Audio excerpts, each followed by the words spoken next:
Semoga yang subscribe diberikan rezeki melimpah dari jalan tak terduga. Dan yang like komen, dimudahkan jalannya menuju surga di hari akhir nanti. Siapa yang tak mendengar nama Qorun? Dia adalah seorang sosok kaya raya di zaman Nabi Musa yang namanya melegenda hingga sekarang. Kisahnya diabadikan dalam Al-Quran, bahkan menjadi peribahasa atau ungkapan di masyarakat guna menggambarkan seseorang yang mirip dengan tabiatnya atau menisbatkan harta yang ditemukan terpendam dalam tanah sebagai harta Qorun. Qorun adalah miliarder kaya raya yang hidup sejaman dengan Nabi Musa. Saking kaya rayanya, Qorun setiap kali keluar dari rumahnya, ia didampingi dengan 300 pelayan laki-laki dan 300 pelayan perempuan. Qorun juga dikawal oleh 4.000 pengawal yang diiringi 4.000 binatang ternak ditambah 60 ekor unta yang khusus membawa kunci-kunci gudang penyimpanan harta kekayaannya itu. Itu dilakukan semata-mata sebagai bentuk kesombongan bahwa dialah manusia paling kaya, paling terhormat, dan memiliki pengikut setia. Ia merasa lebih mulia dibandingkan Nabi Musa alaihissalam. Orang-orang tentu saja akan penasaran seberapa banyak harta kekayaan Qorun jika pengawal dan pembawa kunci gudang kekayaannya sebanyak itu. Lalu berapa banyakkah harta yang dimiliki Qorun yang disimpan di dalam gudangnya tersebut? Sebelum saya melanjutkan, dimohon untuk menonton video ini sampai selesai supaya tidak ada kesalahpahaman dalam memahami isi cerita, serta mohon bantu channel ini semakin berkembang dengan cara tekan subscribe dan silakan tinggalkan like serta komen positifnya. Semoga dukungan pemirsa Risalah Kehidupan bernilai pahala dan menjadi wasilah dimudahkannya segala urusan pemirsa sekalian. Pemirsa Risalah Kehidupan, di zaman sekarang banyak orang yang mengistilahkan rezeki yang tak terduga dengan istilah harta Qorun. Lalu dari manakah sumber harta kekayaan Qorun yang sangat luar biasa itu? Serta di manakah Qorun dan hartanya ditenggelamkan? Siapakah Qorun dan bagaimana kisahnya dengan Nabi Musa? Qorun merupakan kaum Nabi Musa alaihissalam. Disebutkan oleh Ibnu Jurayj, nama lengkap Qorun adalah Qorun ibnu Yashar, ibnu Qahis, ibnu Lawi, ibnu Yakub. Ia merupakan putra paman atau sepupu Nabi Musa alaihissalam. Pasalnya, Nabi Musa alaihissalam sendiri adalah putra Imran, sedangkan Imran adalah putra Qahis. Dengan kata lain, Qorun masih satu kakek dengan Nabi Musa alaihissalam, yakni kakek Qahis. Ia adalah umat Nabi Musa yang taat. Tidak hanya memiliki banyak harta, Qorun juga termasuk orang yang cerdas dan berilmu. Ia menguasai ilmu duniawi dan ilmu ukhrawi, dan tercatat bahwa Qorun adalah ahli di bidang kimia.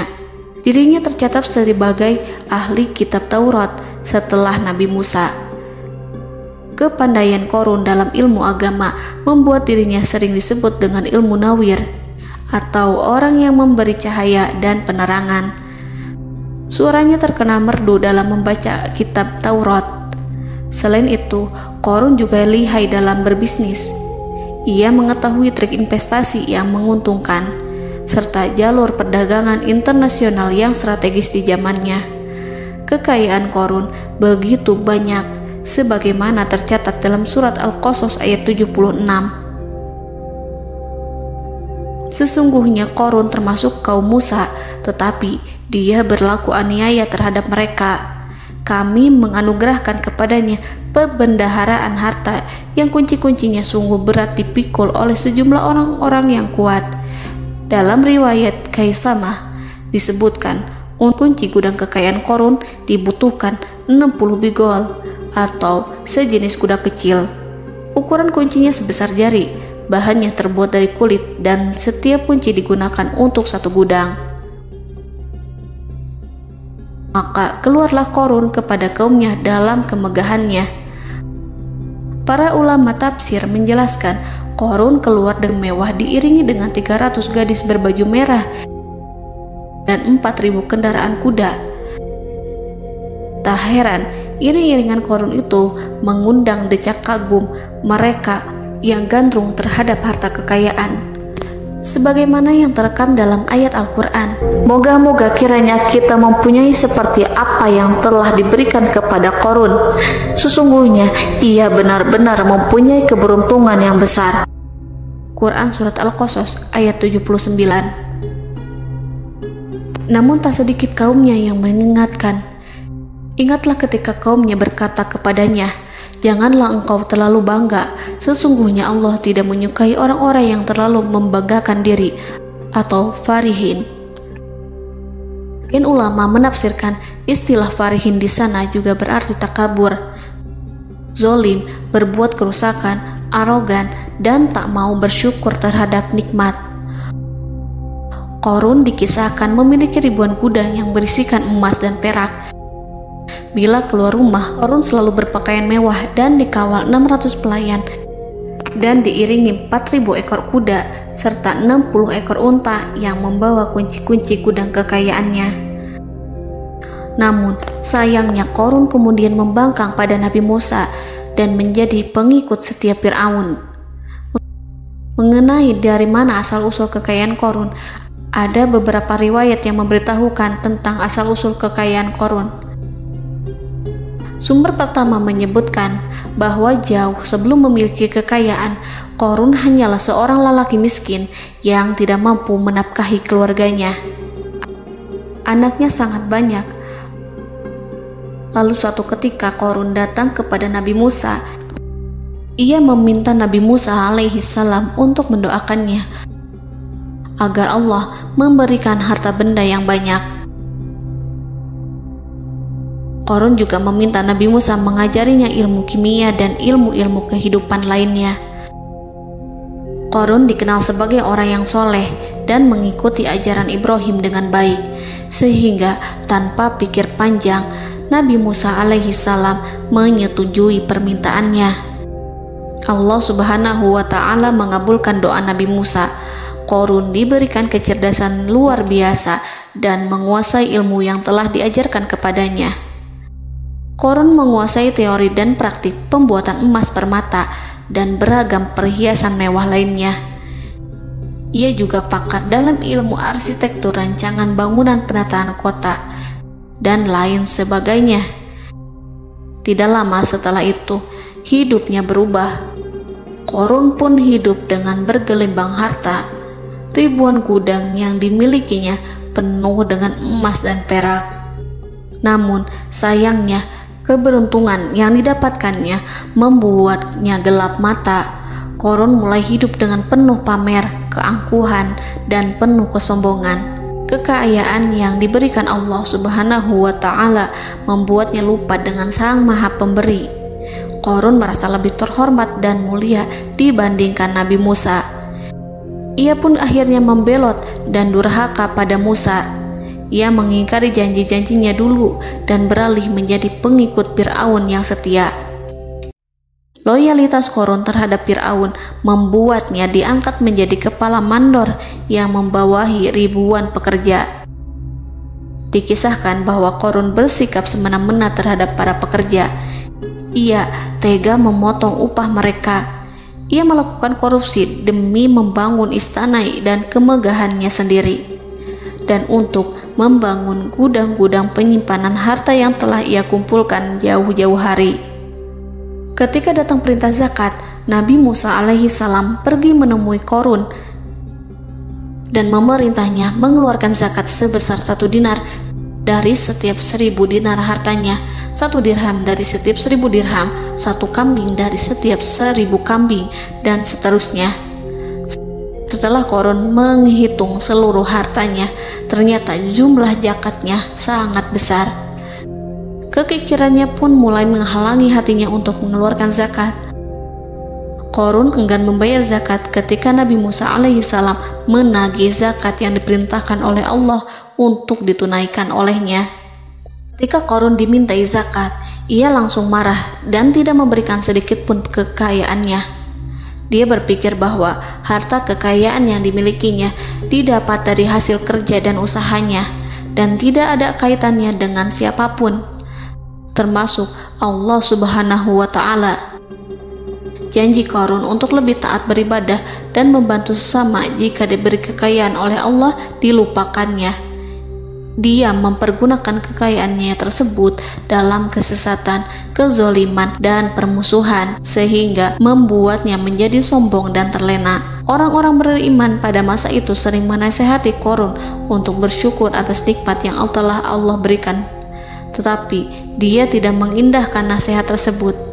Dari sikapnya tersebut sudah jelas bahwa Qarun tidak membutuhkan nasihat kebenaran, bahkan merasa tidak takut dengan ancaman Allah. Sebab Qarun merasa sudah memiliki segalanya. Qarun merasa dirinya hebat dan pintar serta punya banyak pengikut setia, punya banyak pengawal dan merasa aman karena dekat dengan Raja Fir'aun. Qarun berkata, "Sesungguhnya aku mendapatkan harta ini karena ilmu yang ada padaku." Qarun sangat sombong. Ia merasa hartanya didapatkannya sendiri tanpa campur tangan dan kehendak Zat yang Maha Kaya, yakni Allah Subhanahu wa Ta'ala. Apakah Qarun lupa ataukah ia tidak tahu bahwa Allah telah membinasakan orang-orang sombong sebelumnya yang bahkan lebih kuat darinya, yang lebih kaya darinya, yang lebih banyak pengawalannya, lebih kokoh dan tak terkalahkan dibanding dirinya? Karena terdorong sifat kikir dan angkuh, maka Qarun membuat rencana untuk melakukan tipu daya agar dia terlepas dari kewajiban membayar zakat. Dia ingin menjatuhkan nama baik dan citra baik Nabi Musa. Kemudian dia mengumpulkan tokoh-tokoh konglomerat Bani Israel. Ia berkata kepada mereka, "Wahai saudara-saudaraku, terhadap apa yang diperintahkan Musa untuk membayar zakat, apakah kalian akan mematuhinya? Sekarang dia hendak mengambil harta yang ada di tangan kalian, maka pikirkanlah suatu cara untuk menghindari perintahnya." Para pembesar-pembesar yang dipanggil kemudian menjawab, "Wahai paduka Qarun, engkau lebih besar daripada kami. Kami akan melakukan apapun yang kau inginkan." Qarun berkata, "Datangkanlah kepadaku wanita cantik. Aku akan memberinya hadiah besar jika ia berhasil menggoda dan memfitnah Musa." Ketika wanita cantik yang diinginkannya datang, Qarun memberikan kepadanya uang muka sebagai jaminan. Ia akan membayarkan seluruh yang dijanjikannya ketika berhasil menjalankan misinya. Bukan hanya itu, Qarun pun berjanji akan menjadikan wanita ini sebagai istrinya. Keesokan harinya, Qarun mengumpulkan Bani Israel. Setelah itu, Qarun menghadap kepada Nabi Musa seraya berkata, "Orang-orang menanti kedatangan Anda, sampaikanlah saran dan nasihat kepada mereka." Nabi Musa kemudian keluar dari rumahnya. Ia mulai menyampaikan nasihat pada umatnya. Di antara nasihatnya, beliau berkata, "Barang siapa yang mencuri, aku akan memotong tangannya. Barang siapa yang memfitnah, aku akan mencambuknya sebanyak 70 kali. Barang siapa yang tidak mempunyai istri dan dia berbuat zina, maka aku akan mencambuknya sebanyak 70 kali. Adapun barang siapa yang memiliki istri dan ia berbuat zina, aku akan rajam dia sampai mati." Qarun kemudian berkata, "Apakah ini juga berlaku untuk Anda jika Anda sendiri yang berbuat zina? Apakah Anda akan menerima hukumannya?" Kemudian Nabi Musa menjawab, "Ya, meskipun saya sendiri yang melakukannya." Maka kemudian Qarun memanggil wanita yang telah dibayarnya. Wanita itu berdiri di depan Nabi Musa dan Bani Israel yang telah berkumpul, mengaku sedang hamil karena berhubungan badan dengan Nabi Musa. Maka marahlah Nabi Musa atas fitnah kejam yang diarahkan kepadanya. Kemudian Nabi Musa melakukan sholat 2 rakaat, lalu mendatangi wanita itu dan menyumpahnya agar mengatakan siapa yang menyuruhnya. Wanita itu menjadi ketakutan. Ia bergemetar di depan Nabi Musa dan mengaku bahwa yang menyuruhnya adalah Qarun. Lalu wanita itu bertaubat dan meminta maaf kepada Nabi Musa. Seketika Nabi Musa bersujud seraya berdoa kepada Allah agar menimpakan azab kepada Qarun. Allah memberi wahyu kepada Musa bahwa bumi telah dijadikan tunduk kepada perintah Nabi Musa. Kemudian Nabi Musa berkata kepada bumi, "Wahai bumi, telanlah Qarun beserta kekayaannya, habiskanlah semua." Kala itu Allah menurunkan wahyu kepada Musa alaihissalam untuk memerintah bumi apapun yang diinginkannya. Begitu Nabi Musa alaihissalam datang dengan wajah sangat marah, barulah Qarun merajuk, "Wahai Musa, sayangilah aku." Sementara Nabi Musa alaihissalam tak bergeming. Beliau lantas berkata pada bumi, "Wahai bumi, ambillah mereka." Seketika rumah Qarun mulai bergetar. Qarun dan antek-anteknya mulai dibenamkan hingga bagian lututnya. Rumahnya ikut turun sedalam lutut. Qarun kembali merajuk, "Sayangilah aku Musa." Rumahnya kembali berguncang. Kini Qarun dan kawan-kawannya kembali terbenam hingga pusar. Demikian pula rumahnya. Qarun terus merajuk, "Wahai Musa, sayangilah aku." Sementara Nabi Musa alaihissalam kembali meminta bumi, "Wahai bumi, ambillah mereka." Rumah Qarun berguncang lagi, sementara Qarun dan kawan-kawannya terus terbenam hingga bagian tenggorokannya. Demikian pula rumahnya. Qarun lagi-lagi menjerit, "Wahai Musa, sayangilah aku." Namun Nabi Musa alaihissalam tak bergeming. Beliau terus meminta bumi menelannya hingga akhirnya Qarun dan kawan-kawannya hilang seluruhnya ditelan bumi. Tak lama setelah itu Allah berkata, "Wahai Musa, apa yang membuatmu bersikap demikian? Padahal demi kemuliaanku, andai dia Qarun berdoa kepadaku, niscaya aku akan rahmati. Maka kami benamkan dia beserta rumahnya ke dalam bumi, maka tidak ada baginya satu golongan pun yang akan menolongnya selain Allah, dan dia tidak termasuk orang-orang yang dapat membela diri."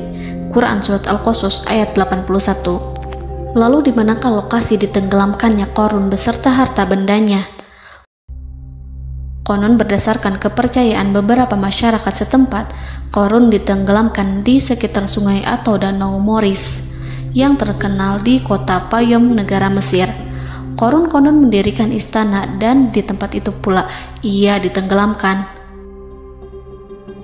Dahulu, Qarun berkeinginan membangun sebuah istana, namun tidak diizinkan oleh Fir'aun jika istana itu dibangun di samping istana Fir'aun. Terlebih, Qarun juga tidak ingin membangun istana di tengah pemukiman Bani Israel yang terletak di tanah Jasan. Fir'aun pun memberikan tanah di wilayah Fayom. Kemudian di tepi sungai Payom inilah Qarun membangun istananya yang megah, dan di dalamnya ia membangun Al-Khunuj, gudang penyimpanan harta berisi emas dan perak. Salah satu bukti arkeologis yang dapat dijumpai di lokasi tersebut adalah runtuhan bangunan yang diduga sebagai tempat tinggal Qarun yang berjarak sekitar 2 km dari Danau Qarun. Menurut beberapa sumber, bangunan yang masih berdiri kokoh tersebut adalah benteng yang dibangun oleh Qarun. Namun ada juga yang mengatakan bahwa bangunan tersebut adalah tempat tinggalnya. Wallahu a'lam. Semoga kita semua dijadikan orang yang Allah mampukan menjadi orang kaya namun tidak seperti Qarun,